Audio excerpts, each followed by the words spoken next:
Hello, fellow risk takers, and welcome to my worst investment ever. Stories of loss to keep you winning. In our community, we know that to win in investing, you must take risk, but to win big, you've got to reduce it. Ladies and gentlemen, I'm on a mission to help 1 million people reduce risk in their lives. To reduce risk in your life, go to myworstinvestmentever.com today and take the risk reduction assessment I created from the lessons I've learned from more than 500 guests, and I said that all in one breath. Wow. Fellow risk takers, this is your worst podcast host, Andrew Stotz from A Stotz Academy, and I'm here with featured guest Toni McLelland. Toni, are you ready to join the mission? Andrew, I was born ready. You know, my British friends always say, "Oh, you Americans, over dramatic," but there I am. Anyways, I know you're born ready. In fact, we've already had a conversation before this, and I really learned from you that you are a person who wants to be ready when the time has come. You know, I want to just share that I've asked a lot of people to come on the show, and I generally don't do a pre-show interview, but you're someone that says, I want that. And I want to talk to you to find out what this is about. And, you know, I value my time, meaning I'm speaking as you. I value my time, and I want to know what this is all about. And I really appreciated that. And that gave us also a chance that to get to know each other. So now when we turn on the camera, it's even going to be more fun. Well, I think the way that I would say that as well, Andrew, is, you know, if someone says let's hold hands and dive into the river together, you at least want to know who you're diving in with. Yes. And why? You know how to swim. Yeah. If I'm going to take a risk, let me know why I'm going to do it. Yeah, particularly if they approach you with a podcast like My Worst Investment Ever. Absolutely. But it's a pleasure to be here. Absolutely. Yeah, I'm happy to have you with us. And I'm going to introduce you to the audience. Toni McLelland resides in London in the UK and spends time in Wales. She is a critical friend, business mentor, and founder of the Compassionate Business Model. Toni is an inspirational people leader who is passionate about navigating C-suite and board members through the world of business, crisis, and change management in her work around organizational culture. Specializing in social impact, social justice, and social mobility business, she works with leading established organizations and brings the learning back to startups serving vulnerable groups. A previous central government employee, she brings a wealth of experience and is adept at contingency, regulation, safeguarding, and compliance in business while showing business leaders how to be compassionate and profitable. Lastly, she sprinkles around her own much-needed hashtag Toni's fairy dust. Toni, take a minute and fill in a little bit, some tidbits about the value that you bring to this wonderful world. Well, you know, I'm going to say to you, Andrew, the short version, which is I feel that I've spent the last 30 odd years, I don't even call it a career, I call it research and learning. And what I'm doing now is pulling all of that together after I try to make a little sense of it and packaging it and giving it back to the world. So that's how I kind of look at it. You know, all of my experience and knowledge is not just learned in university. It's not just qualification based. I've been out in the trenches. I've been out in the fields. I've got the scars and the wounds, and everyone tells a story. So I'm hoping I can share maybe one or two of those stories with you today. That's fantastic. I love that idea. I never even really thought about it, that ladies and gentlemen, look at the last 5 years, 10 years, 30 years, however many years that you've been working as your research, your time to study, to learn, to observe. That's what research is. And now is your time to make conclusions from that research and bring those conclusions to the world. So love Absolutely. that. And that's exactly what I hope to do from, you know, going into the world of work and having great managers right at the start and thinking this is what management and leadership is all about. And then you go to another manager and it's completely different. And you think, well, what was that all about? Are they a bad manager or the other one's great? You know, so there's so many stories like that I'm hoping to be able to share a tidbit with you in this brief time we have, Andrew. I just wanted to understand a little bit more about the types of situations that you have faced in your business and kind of how you help people. Maybe you could give like some example or some ideas so that the audience knows what you're all about, and also where's the best place to follow you. Well, my title is critical friend and business mentor, and that's exactly what I am, a critical friend. You know, I will tell you as it is. I'll help you find the answer. People and organizations that are in crisis or going through change usually don't get in touch with me when things are fine. I call it the flat line, but actually it's when the graph is peaking or dipping. That's when you'll see me. Let's call Toni, get her in with her fairy dust and see if she can make a difference. And at that point, I've probably got a short time of 3 or 4 months to make a difference and realign things and set them back on their path to sustainability by calling in some others. So my work is really in the social impact, social justice, social mobility space, which you've just alluded to in my intro. And that means that a lot of the organizations I work with are, you know, helping the most vulnerable groups, whether it's disability, special educational needs, mental health, homelessness, you know, the NHS, those types of organizations. And I'm very, very passionate about compassionate business. And compassion has been at the heart of everything that I've done. It's helped me to resolve conflict. It's helped me to keep safe. And it's helped me to enhance the performance of my teams within organizations that I've been leading. So that's why I've come back to compassion right at the heart of everything that I do. But, you know, on the other side of compassion is a very astute businesswoman and who is promoting the fact that it's very, very necessary to have business acumen. Business is more than just being able to lead people, having a great skill. It's about having that great business acumen. And so I'm really, really passionate about being at the sharp end, in the fire. You know, and people have said, well, actually, are you a firefighter? And I say, no, I'm not a firefighter. I'm a fire putter outer, Andrew, because when I go in, I'm not going to be fighting anything. I'm going to be looking at how I can resolve this problem. But being in that sharp end, I just love bringing some of that learning. What have we learned here? What are we going to do differently? 360 back to those people that are starting out in business so that they've got the best chance possible of moving forward. So that's me in a real nutshell. I'm a champion of DEI, so diversity, equity, and inclusion.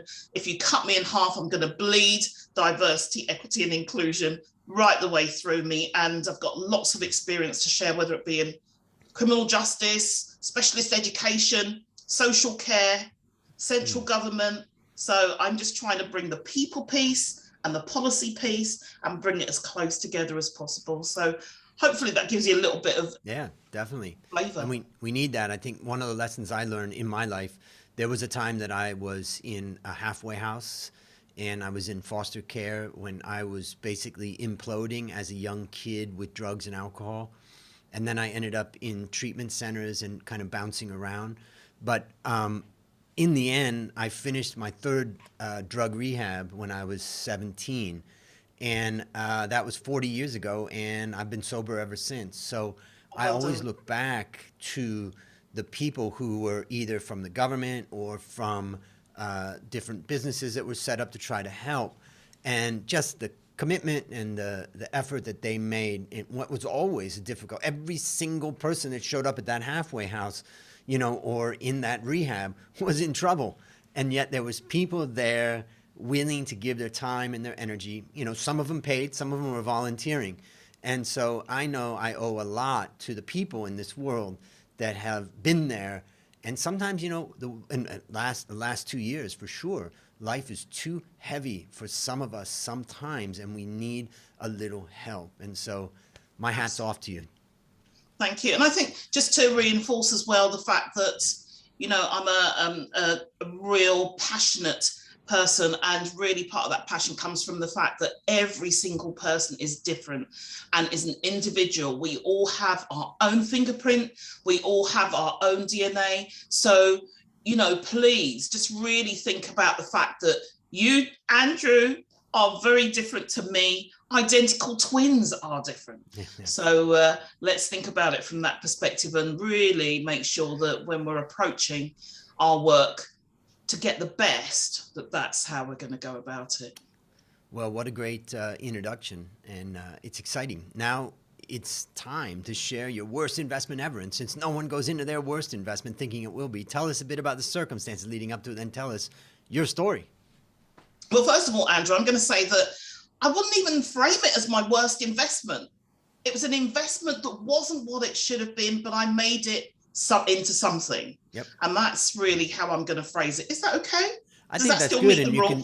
I think it. Well, there are no rules, so that's the good news. First of all, but the second one is that when people are in, some of the listeners are in crisis. They are dealing with issues, and they feel like it really is the worst investment ever or the worst situation ever. But when you come on and you frame it in that way, it also can help them think, well, I'll get through it and I'll learn. So take it away. Absolutely. Well, first of all, I just want to say that on the back of it not being my worst investment ever, making it really into something. And one of the things that I say is I don't have regrets. I only have learning experiences because, I can only learn from it. And there's no point in sitting in regret. It's a very negative space to be in. But the one that I'm going to really, well, I've got two, but one I'm going to really talk about is the fact that I was on a social media platform, and the question really here is knowing the difference between an influencer, a specialist, and a specialist influencer, because actually they're all very, very different. And it was something that I never really thought about until I had this experience. Do you want me to continue, Please, Andrew? Take it away. So basically, I was on a social media platform, and I've been watching this person for a very long time. They had a lot of following. They had a lot of engagement. They knew what they were talking about. And, also I thought, well, this is really great. They've got a lot of traction. They know their thing. I need some help, in this particular area. And I'm going to reach out and, invest. So I reached out, done a little bit of homework, not much, because I was really impressed. I've been following for a little while. And I reached out, and I paid, and we engaged in a body of work, but it wasn't quite what it should have been, in my opinion. It felt very superficial, and at that moment, I realized that, hey, this is not going to work out how I thought it was going to work out, because I thought I was getting some specialist help about X. When actually I found myself face to face with an influencer. And to me, it really, the penny dropped that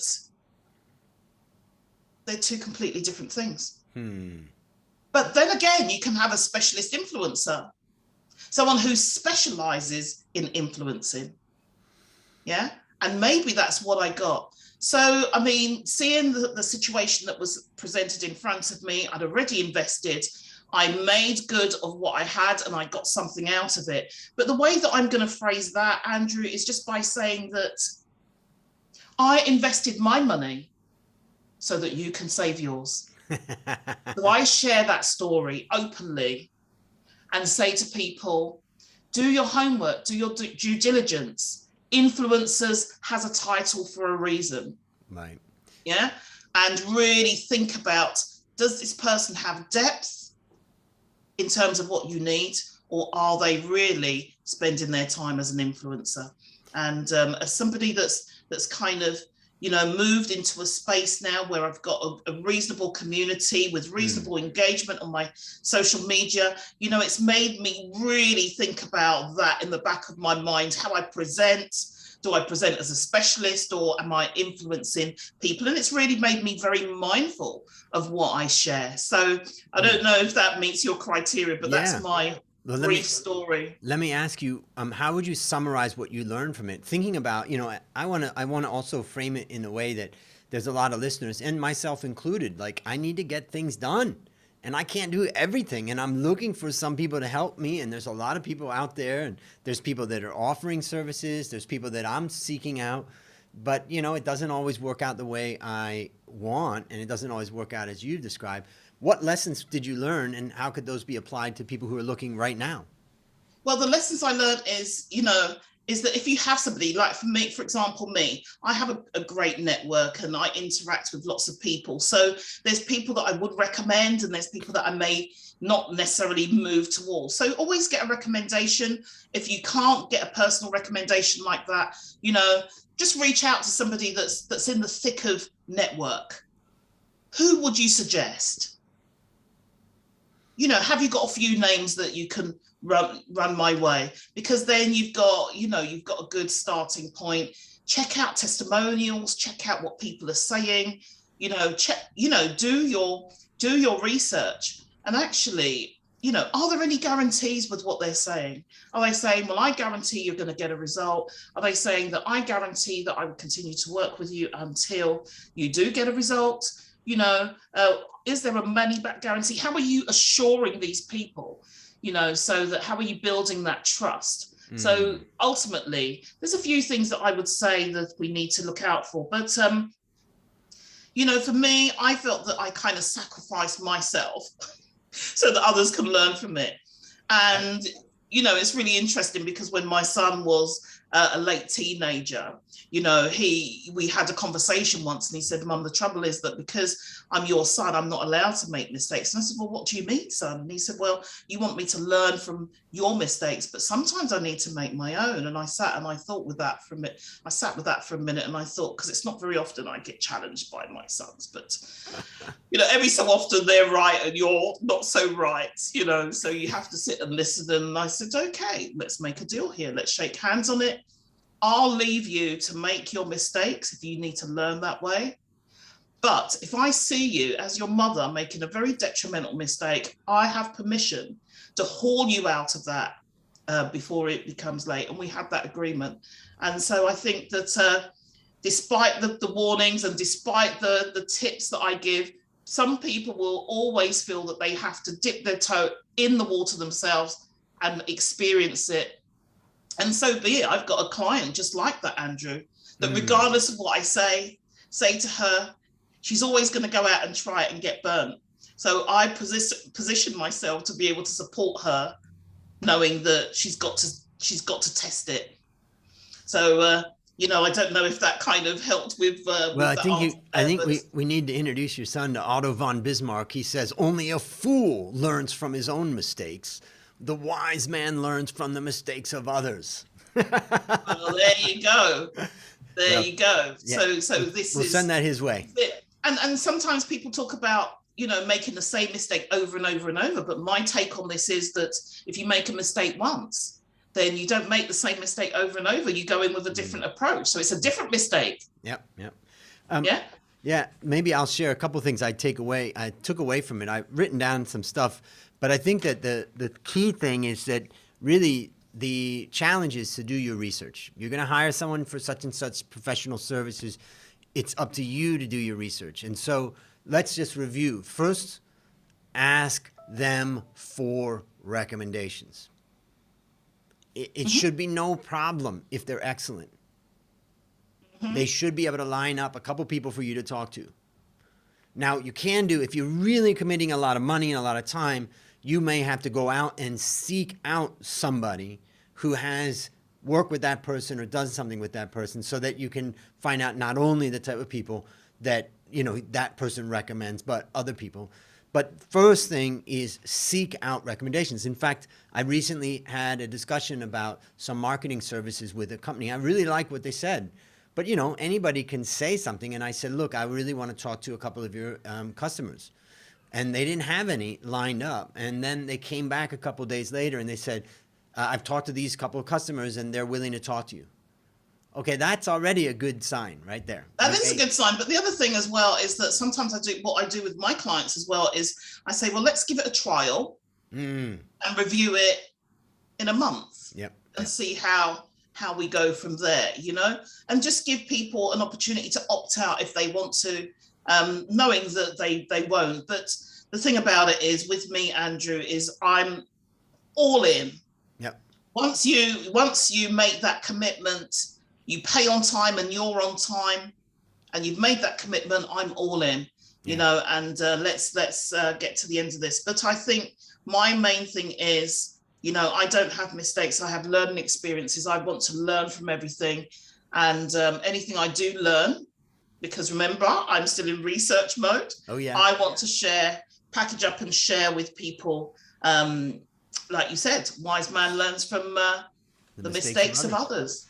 And the last thing I take away too is what is the guarantee? You know, what is ultimately I'm going to this person for a result, and I want to know. I'm trying to reduce my risks. And in one of my courses, the Valuation Masterclass Bootcamp, it's a 6-week course, and I basically say, take the course for 1 week.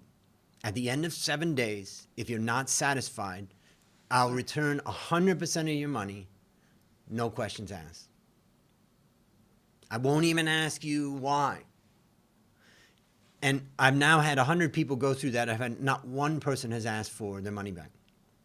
Well, and I think that it does help, doesn't it? It reassures, it builds trust, you know, and if we're going through social media, I say, watch people, watch how they respond, not necessarily just what they're posting, but how are they responding to others? You know, are they interacting?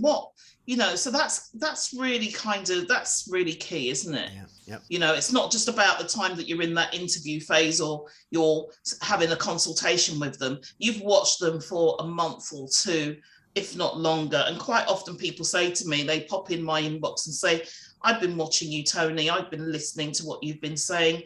And I think we need to have a conversation because they've been watching. So are they consistent? Watch for consistency is really the commitment and consistency. There it is. And also, it reminds me, when you talk about this guarantee idea, it reminds me of episode 412, which was a guy named Weldon Long. And he basically said he installed HVAC systems, you know, into homes. And he basically said, use it for a year. If you're not satisfied, I'll completely remove it and put you back where you were. And it was such a challenge, you know, so as not only when we're searching for services, are we looking for good guarantees, but I challenge the listeners out there for your own services. What level of guarantee are you giving about the result that you can get? And the point is, when I did this guarantee money back, no questions asked, after 7 days of joining, so 1 week out of 6, it made me really think, what value am I bringing? And when I started bringing more and more value, and then people did not ask for their money back, I started realizing, I started feeling like proud, like I want to bring more. So it's a great lesson, and you know, recommendations, testimonials, guarantees. Do your homework. Anything you would add to that?